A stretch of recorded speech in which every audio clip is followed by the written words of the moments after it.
یہ کہتی ہے ہماری فیملی میں ایسا ہوتا ہے کہ جب کپڑوں کو کھنگالتے ہیں نکالتے ہیں پانی سے تو کلمہ پڑھتے جاتے ہیں تاکہ یہ پاک ہو جائیں، کیا حکم شرع ہوگا؟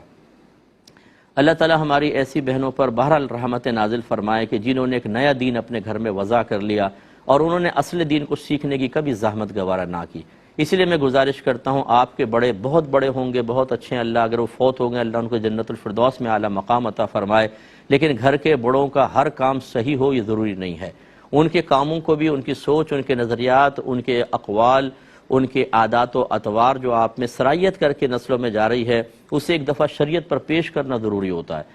کپڑوں کی پاکی کا یا اسی طرح جنابت اتارنے کا جو غسل ہم کرتے ہیں ناپاک ہوتے ہیں، اس کا کلمہ پڑھنے سے کوئی تعلق نہیں ہے ہی نہیں کوئی تعلق۔ کلمہ پڑھنے سے کیا ہوگا؟ پانی بہانے سے ہے۔ اگر کپڑوں میں نجاست ہے تو اتنا پانی بہائیں کہ وہ پانی اس نجاست کو اپنے ساتھ بہا کر لے جائے۔ جب یہ ہوگا تو کپڑا پاک ہوگا۔ اب آپ نے وہ شرعی تقاضا پورا نہیں کیا اور کلمہ پڑھ رہے ہیں اس کے اندر تو کوئی فائدہ نہیں، وہ ناپاک ہی رہے گا۔ اور اگر پاک ہو گیا کلمہ نہ پڑھیں، اب کلمہ پڑھنے کی حاجت نہیں، کپڑا پاک ہو گیا۔ اور ناپاک کپڑوں کو پاک کرتے ہوئے کلمہ پڑھنا یہ تو ویسے ہی مطلب ہے کہ مناسب نہیں ہے، گندی چیزوں کے اوپر ایسے آپ پڑھ رہے ہیں تو یہ اس کی کوئی حاجت نہیں ہے۔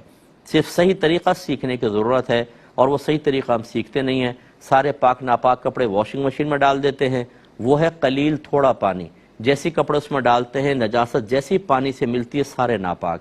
آپ نے باہر نکال کے نئے کپڑے اسی پانی میں ڈال کے تھوڑا اور پانی اور پاؤڈر ڈالا اسی میں ڈال دیے، وہ سارے بھی ناپاک۔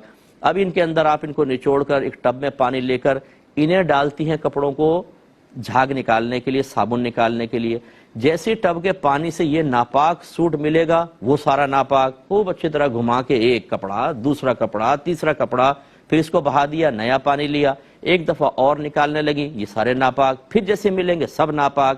اب آپ کلمے پڑھے جا رہی ہیں، کپڑے ناپاک ہیں آخر تک ناپاک، اور پھر اس کو آپ نے رسی پہ ڈال دیا، رسی ناپاک، پھر آپ نے استری کر کے شوہر کو جمعہ پڑھنے نمازیں پڑھنے کے لیے سوٹ دیا، وہ ناپاک، اس کی نمازیں برباد۔ تو ایک عورت جو مسئلے نہیں سیکھتی ہے وہ پورے گھر کو تباہ و برباد کر دیتی ہے۔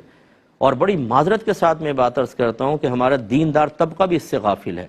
جتنے مجھے سن رہے ہیں اس وقت، اگر کوئی نئے عالم بنے ہیں، قاری صاحب ہیں، کوئی نعت خان صاحب ہیں، دیگر لوگ ہیں، اپنے گھر کی خواتین سے معلوم کریں کہ تمہیں کپڑا پاک کرنا آتا ہے، طریقہ معلوم کیجیے آپ۔ ایسا نہ ہو کہ آپ باہر بزرگ ہوں اور گھر کے اندر گھر والے ناپاک طریقے سے کپڑے کو پاک کرنے کی ناکام کوششیں کر رہے ہوں اور انہی کپڑوں کو پہن کے آپ واعظ و نصیحت فرما رہے ہیں، جمعے پڑھا رہے ہیں، عیدین پڑھا رہے ہیں، آپ نمازیں پڑھا رہے ہیں اور نمازیوں کی نمازیں بھی برباد ہو رہی ہیں۔ اتنا خطرناک مسئلہ ہے یہ، لیکن عمومی طور پر سمجھ نہیں پاتے۔ اگر میں ایک عالم دین ہوں اور میں غیر عالمہ عورت سے نکاح کر لیتا ہوں تو کیا میری صحبت میں رہ کے وہ خود بخود عالمہ بن جائے گی، یا مجھے سکھانا ہوگا، مجھے پوچھنا ہوگا کہ آپ کو شرعی مسئلے معلوم ہیں کہ نہیں ہیں؟ آپ بھی اس کا فیصلہ کر سکتے ہیں۔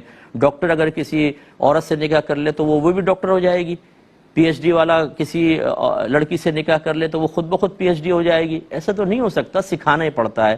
اس چیز کو سمجھنے کی بہت ضرورت ہے۔